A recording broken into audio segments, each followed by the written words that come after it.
Right, so I thought I'd do a little video on rally. Maybe, I don't know, maybe it'll help some people, I don't know. Just like stuff that I've found.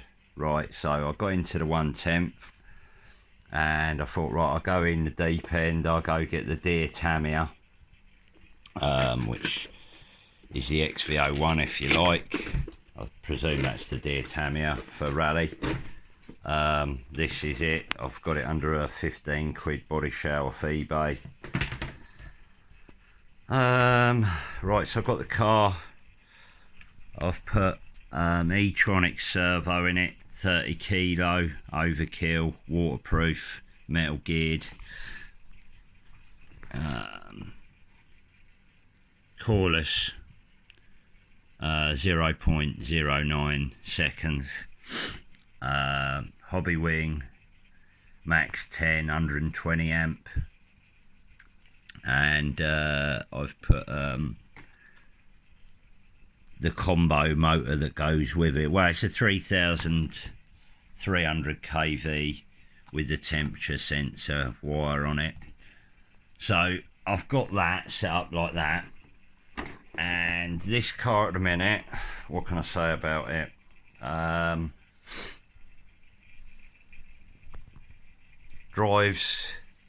The drive of it and the geometry of it, I suppose geometry, is that the right word? The way you can adjust everything, you can adjust the camber on the front or the back like a millimetre and it can completely change the car for where you're driving it. So if it's understeering or oversteering, whether it be front or back, you can adjust it up and balance it out. Really good.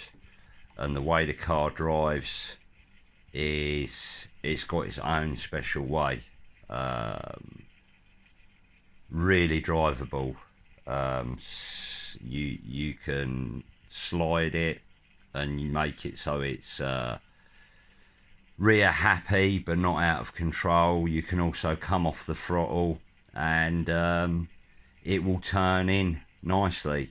So yeah, it does drive like special. It is special. I'd say it definitely drives special. Would never be without it for sure. 250 quid without a motor, an ESC, a radio or a servo. So by the time I've put that lot in it, motor and ESC about 110ish, the servo's 45, so that's 155, so 250 is, oh god, maths this morning, 305, 405 then, 405 quid to get it going with what I wanted in it. You don't have to put that in it. You could put a brushed setup in it that's cheap. You could put a cheaper servo and a cheaper combo in it. But that's what I wanted to go with. I don't even run all that power. I have run that power. I've run it on 3S. But dropped back. So what I found with it is first of all, it done the drive cups. Now, so it's done the drive cups and the dog bones. It's done the front diff went, so I had to put metal internals. The rear diff's recently gone, so I've gone metal internals on that. The belt was slipping, so a new belt. I put a new belt in it, which is the heavy duty belt, and put the metal pulleys on it as well, so that's been upgraded. I wanted to go long damper, so I've put carbon towers on it, and the 70mm shocks. I would have said a good balance from what I understand. I'm sure it's either 60 or 65mm, yeah, racing shocks. One of them's a sweet spot for the stock towers, because it gives you maximum ground clearance and you still get the good travel before the shock bottoms out on the body of the shock. and I can't remember whether it's 60 or 65, so if anyone knows, leave a comment in the comments for people so they can see. But as good as it drives, with all the new bits, the front gearbox went as well, but I think it was due to the grease I put in it. It compacted in the gears and pushed the gears apart and then shredded the gears in the front. So it's had new gears in the front, new bearings in the front. It recently done which one was it? I'm sure it was in the front. So the other day when I was driving it, the rear diff went, so I put a new gear in it, got it back together quick at the track, only to find that there's a gear shaft which I haven't got the manual out. I suppose I better get the manual out and tell you guys which one it is.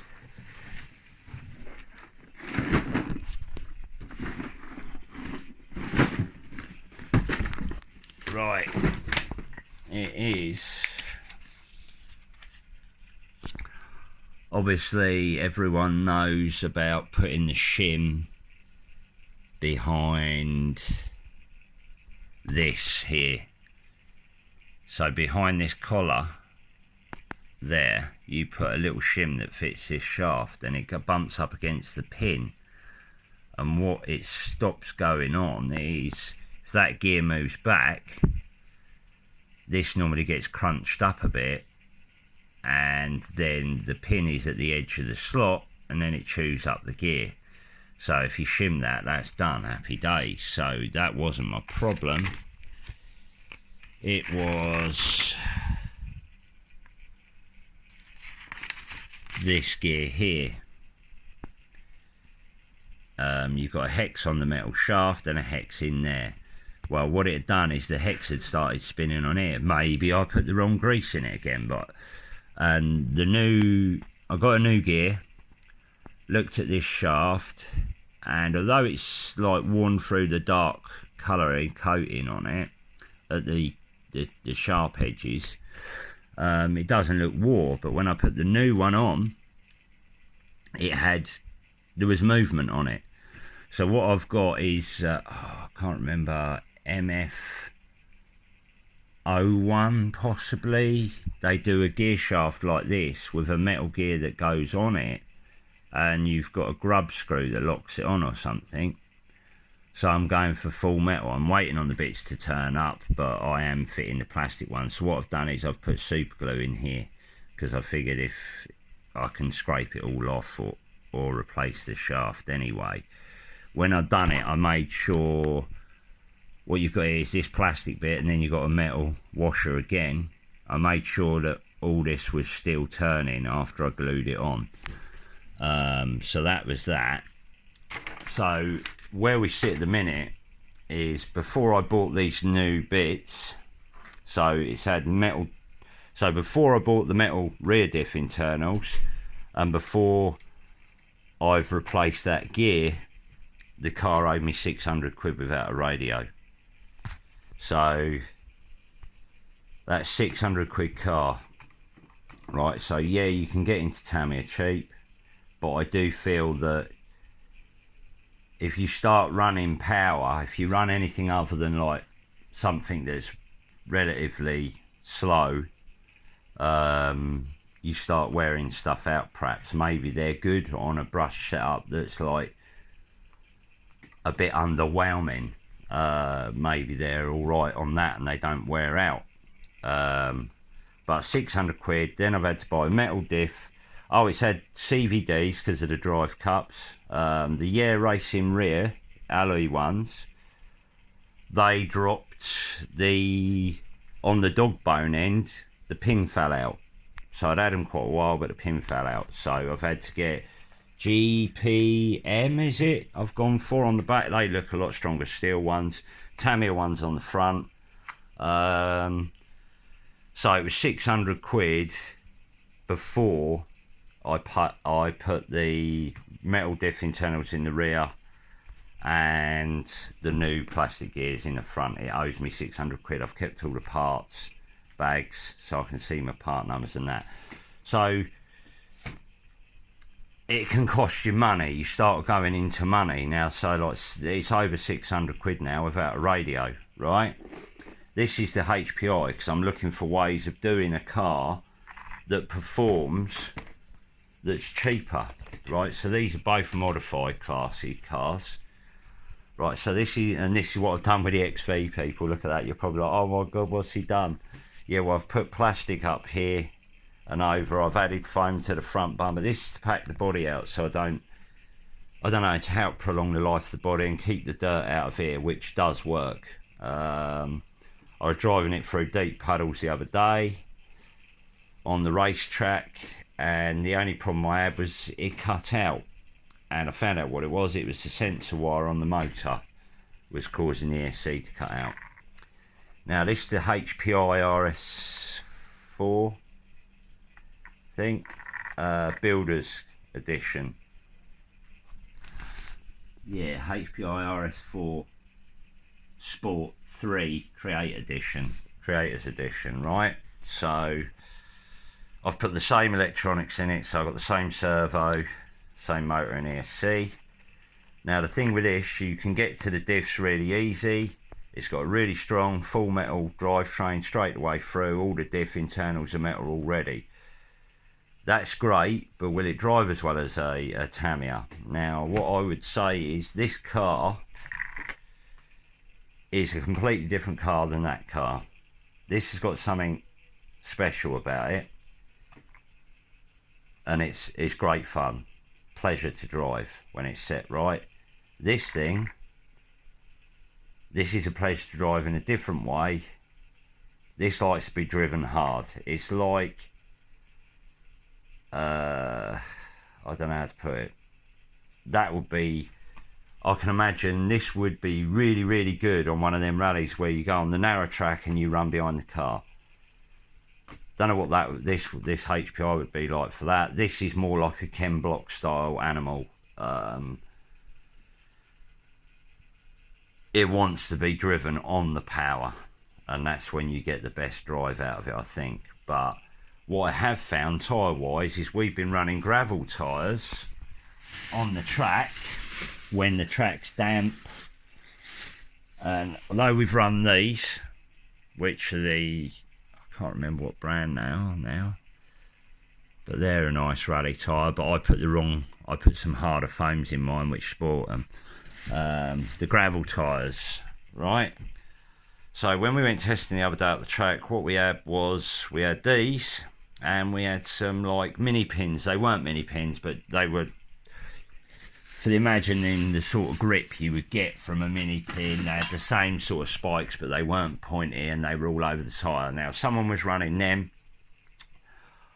I was running the HPI X patterns, right, which are like the Schumacher Venoms, exactly the same tread pattern as the Schumacher Venoms, but you can't get the Schumacher Venoms in this size. There's the Schumacher Venoms in the 8th scale, and there's the X patterns in the HPI 10th scale.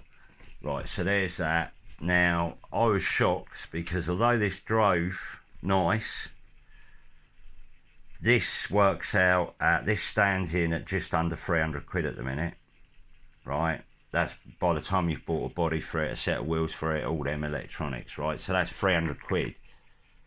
Whereas that cost me 400 quid with the same electronics, right? So that's 400 quid, but it owes me over six. This only owes me under 3, right? So under 300 quid, so under half the price. And what I was shocked at was, I'm not saying one's better than the other on driving. I'd say this is special to drive. This is you push it hard. But I'm still experimenting with what I think is going to be. Will I ever get to a stage where I say I don't need that car anymore? I can use that, and it's more reliable. I'm expecting this to be a lot more reliable, but will the way it drives get outweighed, if you know what I mean? Well, it may be more reliable, but it may not drive as special as that. So there's that to come. But what I did find at the track was So it was dry and dusty, really dry and dusty, right? So we had these other tyres I was talking about. The only other cars on track were XV01s. Now, these boys, they've beat me on the track quite a few times. So they beat me, I'll beat them. That's when I was with an XV01. Now, I've got this, and I've gone up there with these tyres. I set on the main track that we have been using. I think I got a 20-second lap time, right? 20 seconds it was roughly. And then my mate Paul that was there dropped into the 19s, then he dropped into the 18s. So anyway, we tested the timing gear, and we done 3 heats in a final, and then we done 3 heats in a final again. And what happened is on the last 3 heats in a final, on the first one I tested his spiky tyres, and yeah, they were a lot better. They were better than the gravel tyres. Gravel tyres seem to be really good in a straight line, and they're all right round corners, but then suddenly they let go, and then you wash out, or they're sort of catching you off guard. Now, what shocked me was these tyres seemed to be so consistent everywhere that they never really caught you out. And they're cut slicks like they would be on a proper rallycross car. HPI, I think, obviously have got their compound right as well, and the foam, the softness of the foam. Because what happened at the end of the day surprised me was this car didn't just win. This HPI didn't just win, but it also produced the fastest lap time at the track on these tyres. So for all the people thinking, oh, I need rally blocks, blah, blah, blah. Okay, whatever, everybody drives different, but if that produces the fastest lap time, surely that's a big thing. So there we go, for under 300 quid. Oh, and that's something else. Yeah, let's just finish off what I was saying. For under 300 quid, that has set the fastest lap time. Now, if that stays going that well, and it's got more reliability, then that's a winner. I mean, the diffs hold oil properly. I've eventually, with modifying this, got the diffs to hold oil. But there's tiny little screws that go into the diff, like the MO6 diffs are the same. And I've noticed that it's been expanding to the point where it's pushing the screws undone. Now, everyone says these are cheap. Now, I suppose for 2 years, I've been trying to get rally going at least at Paddlesworth, but we started with these, right? So 1/8, my mate started doing it. He wanted to create 1/8 rally at Paddlesworth, and he went in. These are not armours, so you can do it 1/8 buggies. This is the Typhon. That's the Senton. Senton's great. It comes with the roll cage, the side bumpers. I've put my own bits on it. I have done a video on them, so if you want to, you have to go and find the video I've done on them, the bits I've done to it. But this car, I think I paid 170 quid for. So you could build this car for 500 quid. That's been 600 quid, right? So they don't have to be expensive. If you bought it brand new and you swap the motor out, which you don't need to do, but I've put a Max 8 combo in it, right, and a different other than stock servo, so the money starts ramping up. And if I said I bought everything I bought new, yeah, with the body, the wheels, the motor, the ESC, and all the bits to put a roll cage in it, and the side bumpers off a cent, and that's £1,000 car if I'd done it all new. But one thing with these is you can run pack after pack after pack, and the only thing you'll go wrong with them is the tyres peel off the rims. If you've got the wrong rims, you might break them. Your you'll wear bodies out after a while, but no quicker than you will with the 10th. And you'll do bearings, but no quicker than you will do with the 10th. But these cars, you won't get, oh, the diff's leaking so much, you know. You won't get all of the gearboxes blown up. You're not getting any of that. So in a way, you'll spend less on replacing parts. So although it looks dear in the long run, and it's difficult maybe to get hold of the body and paint it and blah blah blah and make the car with all the roll cage, but it's cheaper to run. Now, I've only had that a year, 600 quid. Not knocking it, but it has been over 600 quid. That's been under 600 quid. So that's something to weigh up. I want 1/10 and 1/8 rally to be going on, race wise and fun wise, just practice days where anyone goes on the track at any time, on and off as you please. But these are brilliant. These are absolutely brilliant, and that's brilliant in one way, and that's brilliant in slightly a different way. They drive different, and it's the same as these. These two drive different, but they're brilliant. Now, so I've got crawlers. They're great for relaxing. These are fast and furious, and generally what happens is you end up ripping one of the arms off of them or smashing your body because you've been jumping it too high. I've got the Mojav down now. That's another car. I like the cars with like car bodies for me. So the cars that I use the most, if I'm at Paddlesworth, I would say is rally. I am rally. I like the rally. It's just the best, but each to their own, 100%. Some people I like other cars more, but I'd definitely say if you haven't given the rally a try, that you really should give it a chance. Now the Americans, I think YouTube wise on RC don't really do rally, but I remember seeing one video and there was an American YouTuber and he got this rally car. I can't remember what brand it was, but it was 1/8. And in his video, there was a comment he made that I found like interesting. And he said, I will never knock something and not try it ever again. Because he had in his head that, who wants to do rally? Rally cars won't be any good. They've got a body, you can't jump them. They roll over, you smash the body up, blah, blah, blah. For whatever reason, you know, maybe Americans are into the short course stuff. I don't know. Rally is coming along over there. It must be, because like Travis Pastrana and that are doing more and more rally. So, and you've got Ken Block, haven't you? So, anyways, I think it is growing, but that's what he said that surprised me. And I think a lot of people say, oh, I wouldn't want to do it, blah, blah, blah. And that's what he said was, I will never do that again, because you watched him drive it and the way it was handling with the sliding, the drifts, the gravel flying out the back, he absolutely loved it.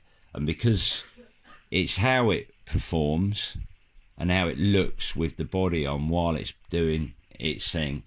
And so they're brilliant in a completely, well, a close way, but they're different. They're brilliant but different. These are brilliant but different. And now, I thought I'd never get into the temp stuff. The temp stuff, you are sort of limited on the terrain and the like the surface you're driving on. You're a bit more limited with these. But once you've got that surface, they drive like these, whereas these will drive like a rally car.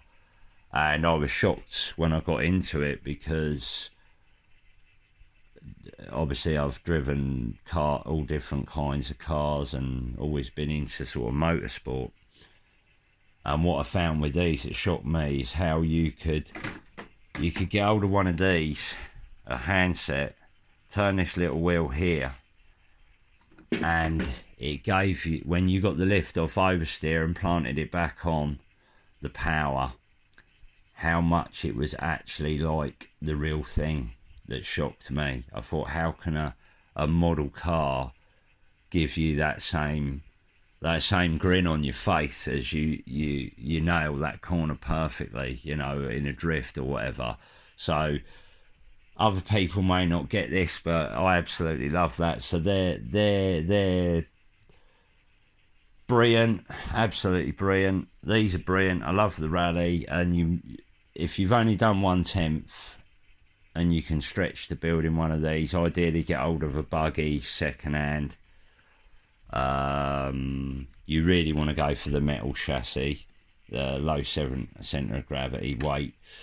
I did drive a plastic chassis one, Armour one. It seemed okay. I think if you get it balanced right with the right tyres and that, it'll be okay. But I'd really go for the metal one. Shame they stopped making the Senton. They should bring out a revised version of it or something.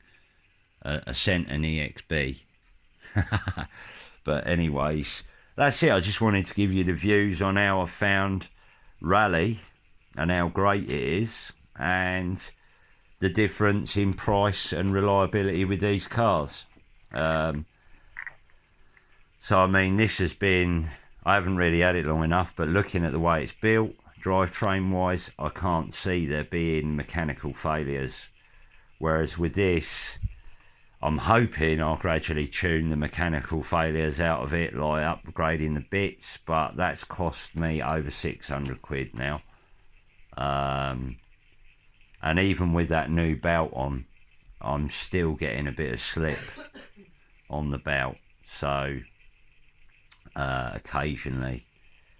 But for tyres at Paddlesworth on the rally track, like hard packed mud with dust on it, these set the fastest lap time. So there you go. And bear in mind, I put the other tyres on this car and I didn't set the fastest lap time. They were good and they felt good. And I set a better lap time, but then when I switched back to these, I'd also done a bit of tuning on the radio, like endpoints and stuff, and boom. So I found they were really consistent. They didn't let you down. They had a bit of slide, but it was the same everywhere. Whereas the other tyres, you'd get a bit more grip, and then when you was getting slide, it was all right, and then suddenly it was gone. And I found with these, you didn't get that. So yeah, brilliant tyres. There's the info that I decided to share with people. And that's about it, really. I hope to see you all at Paddlesworth with your rally cars.